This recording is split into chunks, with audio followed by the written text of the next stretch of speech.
Hello guys, जेजेके का chapter 253 आ गया है और सुकुना ने पहली बार जुजुत्सु काइसेन में अपना ब्लैक फ्लैश यूज किया है। सो आज के इस वीडियो में हम इस चैप्टर को ही ब्रेक डाउन करने वाले हैं। सो इस वीडियो को स्किप ना करके एकदम आखिर तक जरूर देखना ताकि तुम ये फाइट बिल्कुल मिस ना करो। चैप्टर 253 का शुरुआत भी एक पुराने फ्लैशबैक से होती है, जहाँ मेइमे, नानामी, कुसाकाबे और गोजो खुद में ही बात कर रहे होते हैं कि the strongest first grade sorcerer आखिर कौन है। जब मेइमे और नानामी कुसाकाबे को ही स्ट्रॉन्गेस्ट फर्स्ट ग्रेड सॉर्सरर बताते हैं, मगर ये सिचुएशन पे डिपेंड करता है। जिसके रिप्लाई में गोजो भी बोलता है ये चेंज हो सकता है अगर वो बिग 3 क्लैन को भी इंक्लूड करे तो। जिसपे कुसाकाबे भी बोलता है कि ये उसे और उसामी को छोड़ के कोई और है, और अगर तुम लोग सोच रहे हो कि ये उसामी कौन है तो ये किसी को नहीं पता। इसके बाद फिर से फोकस प्रेजेंट के बैटल में आती है, जहाँ माकी दौड़ के सुकुना पे अपने स्वॉर्ड से अटैक करने जाता है, लेकिन सुकुना अपने क्लीव का इस्तेमाल करके उसे रोक देता है, जिससे माकी डॉज तो कर देती है मगर सुकुना के अटैक से पीछे का बिल्डिंग बटर की तरह कट जाता है। पता नहीं यार आखिर ये लोग क्या कर रहे हैं, क्योंकि मुझे तो सुकुना वीक होता नहीं दिख रहा है। साले ने पूरा बिल्डिंग ही काट डाला।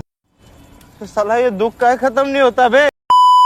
जिसके बाद बिल्डिंग के गिरने पे चारों तरफ तबाही मच जाती है, लेकिन इसके बीच ही सुकुना और माकी अपनी फाइट कंटिन्यू करते हैं। जब सुकुना माकी के सामने कार का यूज करके अपने क्लीव से फिर से अटैक कर देता है, जिसको माकी अपना स्वॉर्ड का यूज करके किसी तरह ब्लॉक तो कर देती है, मगर इस अटैक का फोर्स इतना ज्यादा होता है कि वो बिल्डिंग को तोड़ के उसके अंदर जा घुसती है। जिसके बाद सुकुना माकी के पीछे जाके उस पे और ज्यादा अटैक करने लगता है, और इस पॉइंट ऑफ टाइम पे हम देख पाते हैं कि सुकुना फिर से इस फाइट को डोमिनेट करने लगा है। और तभी सुकुना के पीछे से टाकुमा आके उस पे हमला करने ही जाता है, मगर सुकुना कुछ चंद सेकंड में ही अपने स्लैशर से उसे जख्मी कर देता है और उसे एक किक से ही बाहर फेंक देता है। लेकिन तभी सुकुना को कुछ रियलाइज होता है और उसे समझ आता है कि टाकुमा के पास उसका कर्स टूल नहीं था, और तभी एक फ्लोर ऊपर से ही कुसाकाबे टाकुमा के कर्स टूल से सुकुना पे हमला कर देता है। मगर ये प्लान सुकुना समझ गया था, इसलिए वो आराम से इस अटैक को डॉज कर देता है और उल्टा कुसाकाबे को ही इंजर्ड कर देता है। जब दूसरी तरफ से माकी भी सुकुना पे वापस अटैक करने आती है, और वो अच्छी तरह से जानती है कि अगर सुकुना को यहीं पे नहीं रोका गया तो वो कितना ज्यादा प्रॉब्लम हो सकता है, इसलिए वो इसी वक्त सुकुना को किसी भी तरह रोकने का डिसाइड करती है। मगर भड़वा सुकुना को आखिर कौन रोक सकता है। वो ऐसे ही कैजुअली माकी को मुंह से पकड़ के बिल्डिंग से नीचे फेंक देता है। और ऑथर हमें बताते हैं कि साटोरू गोजो के मरने के बाद काशिमो, हिगुरुमा, यूता सब ने सुकुना को एंटरटेन किया था, मगर इनमें से जिसने सुकुना के डिजायर को सबसे ज्यादा जगाया है वो है माकी, जिसने अपने सॉर्सरी को ही त्याग दिया है। वो यूजी जैसी हाफ हार्टेड नहीं है बल्कि ट्रू नथिंगनेस है, और इसी सच्चाई ने सुकुना को इंट्रिग किया है। इसके बाद इनकी फाइट और ज्यादा फियर्स होती जाती है और सुकुना आगे बोलता है कि आखिर में सॉर्सरी स्किन और मीट है, लेकिन माकी बॉडी, बोन्स और ब्रेन है। उसका एग्जिस्टेंस ही एक सॉर्सरर के एग्जिस्टेंस को डिनाई करता है। जब सुकुना और फियर्सली माकी पे अटैक करने लगता है, और यही फाइट डिटरमाइन करेगा कि सॉर्सरी या स्ट्रेंथ किसका वैल्यू ज्यादा है। और इसके बाद अचानक सुकुना माकी के ब्लेड को अपने हाथों से पकड़ लेता है। ये फर्स्ट टाइम है जब मुझे किसी ने कुछ काम दिया है। जब जेजेके में सुकुना पहली बार कर्स एनर्जी से भरा एक पंच बनाता है और एक जबरदस्त ब्लैक फ्लैश माकी पे जड़ देता है, जिसको माकी वही ब्रिज को तोड़ के दूर निकल जाती है। और वही बिल्डिंग के ऊपर से ये सब देख के कुसाकाबे चौंक जाता है और मन ही मन सोचता है ये नहीं हो सकता, क्या मैं आखिरी बचा हूँ? इतादोरी चोसो कहाँ पे है? मैं तो बाहर नहीं आने वाली। अगर सच में यहाँ पे जीतने का कोई उम्मीद नहीं होता तो मैं कब का रिट्रीट कर चुका होता, लेकिन इतना दूर आने के बाद मुझे कुछ तो करना ही होगा, राइट? क्या मैं ये कर सकता हूँ? क्या मैं सुकुना से लड़ पाऊंगा? और यही पे ये जबरदस्त चैप्टर खत्म हो जाता है। सो अगर तुम लोगों को ये वीडियो पसंद आया तो मेरे चैनल को सब्सक्राइब और इस वीडियो को लाइक कर देना, और अगले चैप्टर में हमें पता चलेगा कि माकी के साथ आखिर हुआ क्या। तो मिलते हैं अगले वीडियो में, तब तक के लिए good bye, ta-ta and take care.